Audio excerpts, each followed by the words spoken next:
The pandemic brought distress to the Philippines and other Southeast Asian countries, especially in economics, with accompanying repercussions on the current environmental crisis we are experiencing. Given that citizens are forced to continue their education and work via virtual setup at their homes, the economy has fallen off and household energy consumption increased. This increase contributes to greenhouse gas effect. Both the economy and environment are in jeopardy at this moment. It's time to address the current environmental and economic problems. Since many students have online class, we want everyone to take action on climate change. It's important to think about the Sustainable Development Goals, focusing on SDG 7, affordable green energy. Based on a study, 140 science education students under online class spend 8 hours a day on their phones. Statista Research Department states that there are about 84.7 million mobile phone users in the country this year.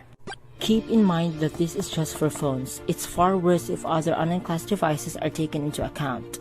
As students, it brought us our capacity to help by applying BEET, behavioral, environmental, economic, and technological interventions. Behavioral interventions include responsible use of gadgets and appliances, avoid overplugging, resourceful use of natural light and ventilation, and walk and bike rather than ride.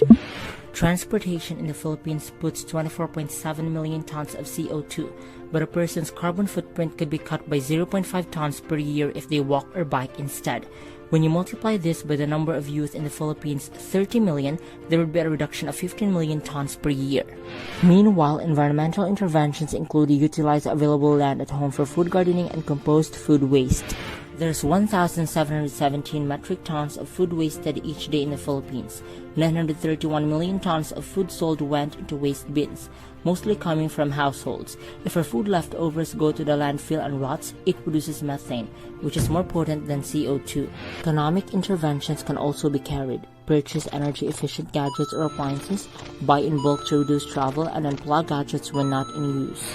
Based on our study, 140 online learning students generate 810 kilograms of carbon footprint using gadgets for 5.9 hours a day. With a population of Filipino youth, massive 173.6 million kilograms of CO2 emission will be generated per year.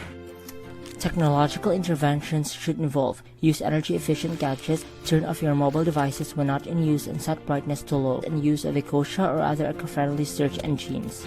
AEYA used their income for tree planting. They had planted more than 153 million worldwide, with at least one tree planted every second. If people around the globe who are just browsing the web would use search engines like AEYA, we would make a sustainable difference. We must contribute significantly in accelerating the decrease of greenhouse gas emissions and deployment of renewable energy with creativity and innovation. Because if not now, when? If not us, who?